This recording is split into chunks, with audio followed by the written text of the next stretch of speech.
What kind of milk were you? What kind of life did you live through? Did you know? Will you rest in peace? Did you have a family? How was the view from the show? Did you ever believe in yourself? What kind of milk were you? What kind of life did you live through? Did you like to reach with calcium? Did they laugh at you? Did you love them? Very beloved, your days are gone, the grocery list goes on.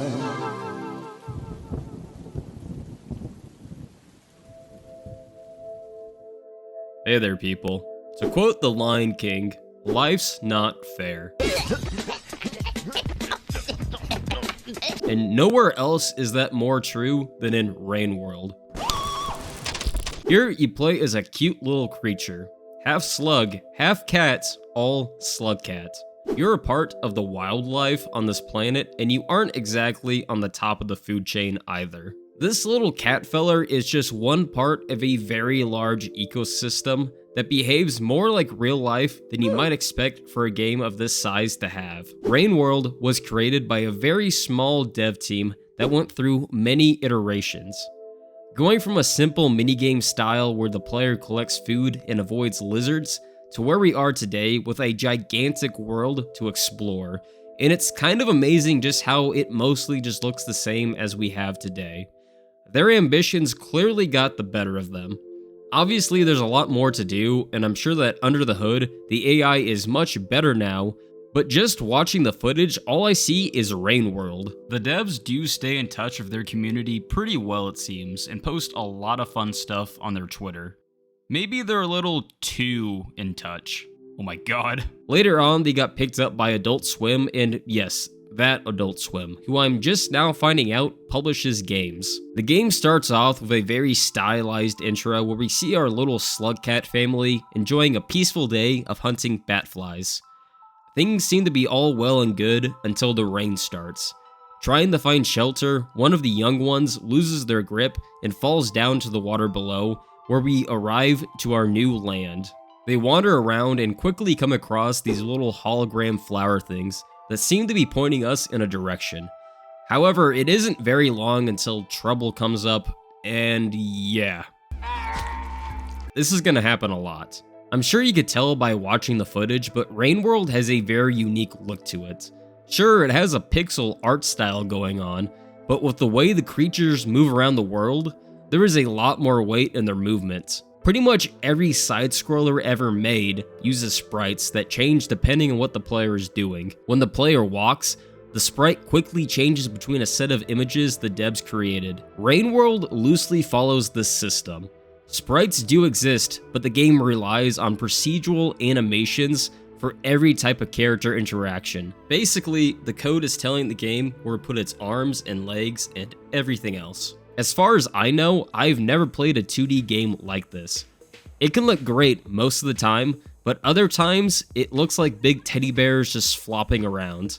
Overall, it's a great design and gives the game its own unique look. For the backgrounds though, yeah, those are more traditional with parallax scrolling and tiles. But these are really good looking sets. I feel like it would have been a lot easier drawing these using normal art, but the detailed pixel art does wonders for the environments. Rain World takes place in a semi-post-apocalyptic world. The civilization that lived here has disappeared for some mysterious reason, leaving behind their creations.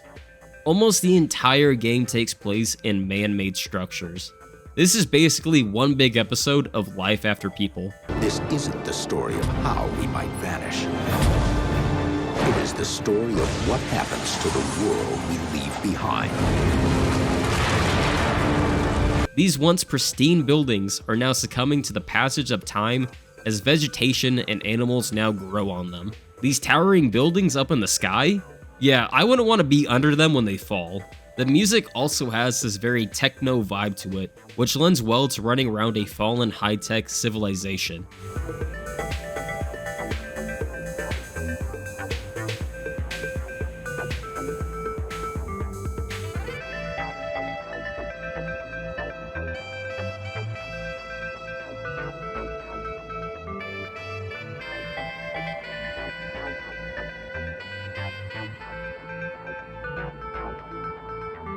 But not everything that still roams around is from nature, and these are the scariest things to come across while exploring.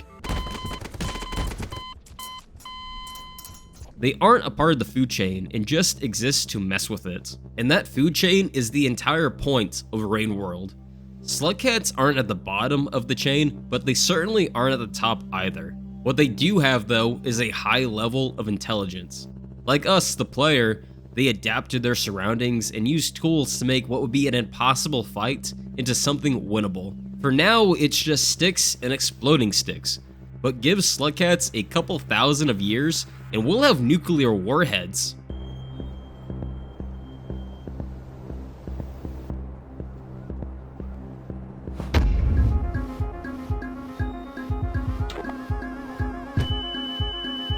Or maybe that would just be a bad idea. Quite literally, we play in the cycle of life. Every time shelter is found, the player rests for the night and the cycle is complete. Die and the cycle must be repeated. Shelters serve as checkpoints, and that U-shape is the best thing that you will see all game. In between this time of leaving one shelter to another is the slug cat trying to find enough food to not starve. Starving means that when the slug cat goes to sleep for the night, the cycle isn't complete and the game doesn't save. And they also need to fill up their entire food bar. What slug cats can eat range from berries, bat flies, and even baby centipedes. But one always needs to watch out for Mama. Combat in Rain World is always tense, regardless of the advantage that the player has, because every enemy one-hit kills. It is possible to dodge or even escape their grasp, but if they have a solid hold over you, it is over. What the player has at their disposal for movement though is utterly insane. So insane that I doubt most people will even do half of them. If you don't believe me, there is a 64-page document online that you can find that goes through everything the player can do. Once I got to parkour slide backflipping, I gave up on ever learning the advanced mechanics. If you can run, jump, and throw spears, you'll be good.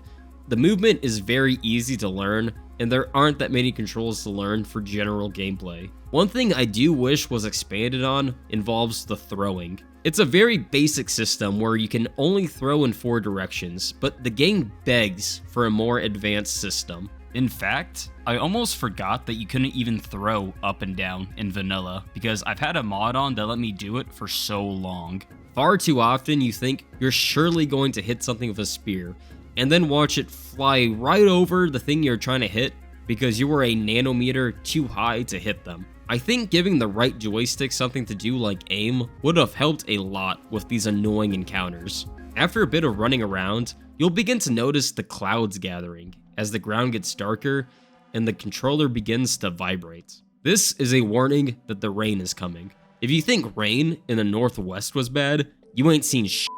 The rain pelts the ground like sharp knives and kills anything it touches. Even those inside buildings aren't safe, as the water quickly builds up and drowns anything unable to find safe enough shelter. The looming threat of the rain is what always keeps the player moving as fast as they can. Rain World does look a lot like a Metroidvania, but I don't think it actually is one. Metroidvanias have upgrades the player gets that allow them to unlock certain parts of the world. But Rain World doesn't have any of this. Everything that you can do at the end of the game is the same exact stuff you could have done at the beginning. Here, the player is slowly upgrading themselves through trial and error. What was once challenging may be a cakewalk upon revisiting that area. Rain World has been highly praised for its AI, and rightfully so. At all times, the area that you're playing in is playing out even if you can't see it. The AI is constantly on the move, doing their own thing. Carnivores are roaming around looking for their next meal. These little bug things are just living their best life. There's no game I can think of that shows the raw struggle of trying to escape something grabbing onto you other than Rain World.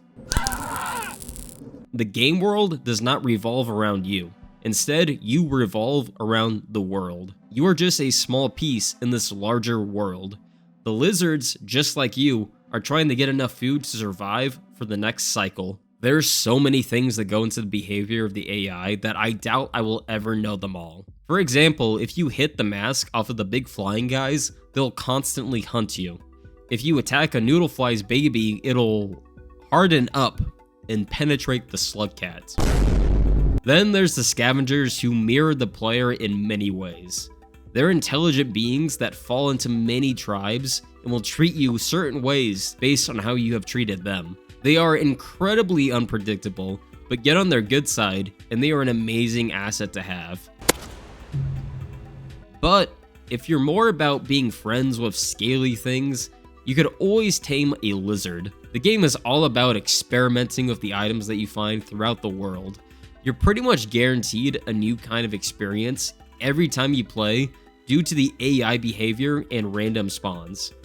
This is one of the greatest strengths of Rain World, but also one of its biggest flaws. Early on, random enemies don't hurt the game because the areas are so big and beginner friendly that adding or subtracting an enemy doesn't hurt the experience. Later on though, once the areas start to get more tough, it doesn't feel like I'm surviving because I'm able to navigate around the things trying to kill me in a small amount of luck, but through RNG and 100% luck. One section in particular near the end is 100% guilty of this, in the worst area by far in the game.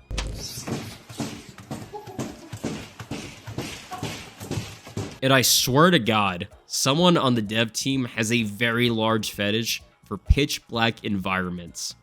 You can be a dick and eat this chick's neurons, or be lucky and come across a lantern for sale, but if you lose this lantern, you're pretty much just boned for the remainder of the time you're there.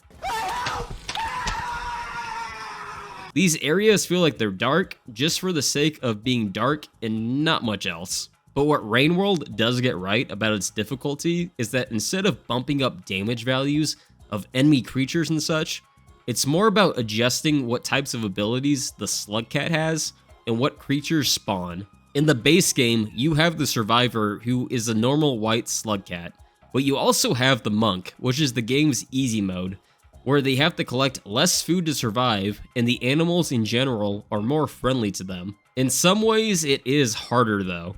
Even though the world is friendlier, the monk deals less damage with its weapons due to their friendly lifestyle, so there is always a pro and con with each slug cat. The last option is the hunter, that challenges the player much more than the survivor does. As the hunter, you have turbo cancer and will die in 19 cycles. You're overall more aggressive and can even eat meat, which goes along with requiring more food to hibernate. But since the hunter can just eat anything they can get their hands on, food in turn becomes much more easier to manage. Much more recently, a huge expansion was released that introduces even more slug cats to play around with that are even more varied than before. They each have their own playstyles and are really engaging to play with. Barring the monk, none of these slug cats follow the same story and each have their own goal to complete, which makes each campaign feel very distinct from one another. And with that, I think I've talked about every slug cat. Not you. You can't bring my daughter back. But I can make you a new one. Yes, your daughter is dead. It's a little too late, but that doesn't mean we can't copulate. Overall, Rain World is an amazing package that features a ridiculous amount of replay value. It is truly a one-of-a-kind kind of game. You've got a sprawling world with highly adaptable AI with their own goals. On top of all this, there's a Steam Workshop page that allows you to mod the game even further. You've got simple mods like holding spears on your back and making slug cats get fat if they overeat. And if you have a buddy, you can play all of Rain World together. It is local co-op only, but does support remote play through Steam, so you can play online with someone else who doesn't even have to own the game to play it.